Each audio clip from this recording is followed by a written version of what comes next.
So you just got a Sledge. Well, congrats, it's a great truck. I think you're gonna love it. I really love mine so far. But you're probably wondering, is there anything I need to do before I get out and run this thing? Well, stick around. I'm gonna run through a quick list and show you guys what I found so far. I'm here. I'm gonna run through a quick list. I wanted to kind of compile all the information that I have on the Sledge to date. And I've got this information from watching a lot of YouTube videos, pretty much from the start with this truck, and also from Facebook Sledge Owners Group. There's a lot of great information on there. A lot of guys are sharing tips and tricks, and also kind of some issues that some guys have been having, myself included. So I'm going to share these here today. I'm not going to go into detail. I want this to be a quick video because if you just got a Sledge, I'm sure you're like super excited to get out and run it. So just going to go through this list, and if anything really strikes you that you want to take care of it before you get out and rip this, there's definitely more info out there. In fact, you can check out some of my previous vids and refer back to those if you want something more in-depth and detailed on exactly how to take care of these issues. So I'm just going to go through the list real quick here, and hopefully this helps you out. If it does, please subscribe, check back often. I'm going to have some more content for this, and give me a thumbs up if you like it. Any questions, hit me up in the comments below.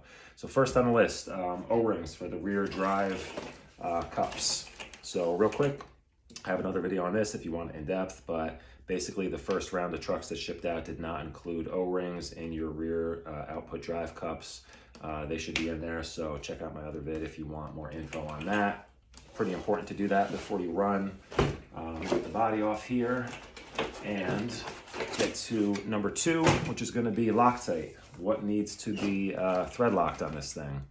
Right, they did a pretty decent job. I had a couple things come loose, and I'm gonna run through it real quick. I'm gonna grab the camera here and show you up close. Okay, so for thread lock, let me point out a couple things here. So on the front end here, what you're gonna wanna do is thread lock these nuts here on your toe link. There's a nut here, there's a nut underneath on the bottom of this screw right here. And for your camber link, you're going to wanna take this nut off and throw on some blue medium Threadlock compound. These do come loose.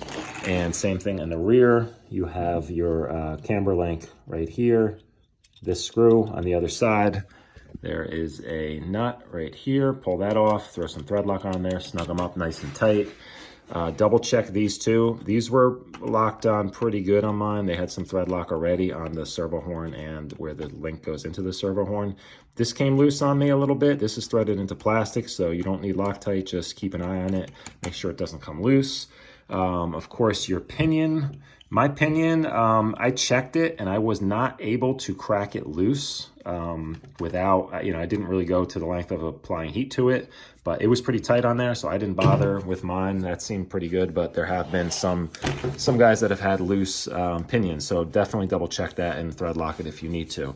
For your motor mount here, which are these elongated, the 4 screws in these elongated slots here, I pulled them out one at a time. As long as your mesh is good, if you don't want anything to move around, just do one at a time.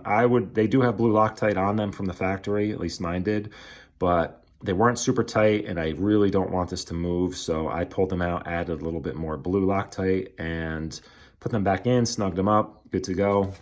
As far as Loctite goes, that seems to be about it. Everything else has been good. Wheel nuts have been staying nice and tight. No other issues. Next on the list, center diff. A lot of reports on center diffs not being full enough, which leads to the front tires ballooning a lot. Easiest way to tell on that, if you don't want to check it first, if you take it out for a rip on 6S and you notice your front tires ballooning a lot, pretty good indication that your center diff is not filled properly. So it uses a 20 million weight. You can pick that up. Even if you call and complain to Traxxas so that you notice these ballooning a lot, they'll send you some 20 million weight. If you want more info on how to do that, check out my other video. Pretty easy solution. Next, I'm going to mention this. I don't think this is a huge issue. I hope it's not a huge issue, but just be aware that it's something you're going to want to keep an eye on. These pins right here on the dog bones, where it presses through the dog bone and it rides in these slots on your output drive cups. Check all these. Keep an eye on them every time you change your battery pack, especially just for the first, 8 or 10 battery packs. Just keep an eye on these, even on the center here on both sides of it. Make sure these pins are not coming out on either side. They should be kind of even on both sides of the drive cup. They should stick out evenly on both sides. So, and then, you know, check the rears too. They're very easy. You can see all of them quickly. This might be like a 20-second inspection, but just check those. I don't know that it's going to be an issue, but I did have an issue where my fronts were sliding out. It could just be me. So anyway, next up, and this is pretty much the last thing. And this is really just more of a tip. And you'll see my other video on this, but I added a pool noodle for a bumper in here, zip tied it to the cage, and it really helps protect that body in the front. It provides a lot of impact protection, and yeah, so far it's holding up great. Kind of really keeps that nose from getting smushed in too much, and like I said, gives you a little bump absorption in the front. One other quick tip I almost forgot about. I have seen, not many, but I've seen a couple guys post up pictures where one of their motor leads here must have popped down and got in under by the pinion cover here, and it kind of got chewed up a little bit. So super easy fix. Make sure this zip tie is down here so it secures all the wires on the outside here. But then just throw a zip tie on up here, and it really kind of keeps it all bundled together, and it's not going to go anywhere. So super easy fix on that. Hey guys, so that's it. Yeah, short list, which is good for now. Not too many issues with this. Super fun truck, and I hope you guys get out there. Hope this helps. Get out there and enjoy it, run it. And like I said, a couple little things you should do first, but nothing major.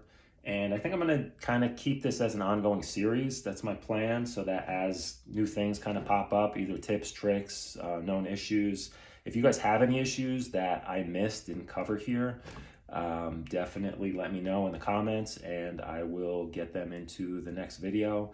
If you're subscribed already, thank you, I appreciate it. If you're not, and you want to keep track on this going forward and see what's up with it, just subscribe, hit the like, let me know in the comments what you guys think. If you want to see anything else more in depth, we'll go from there. All right, so see you guys out there.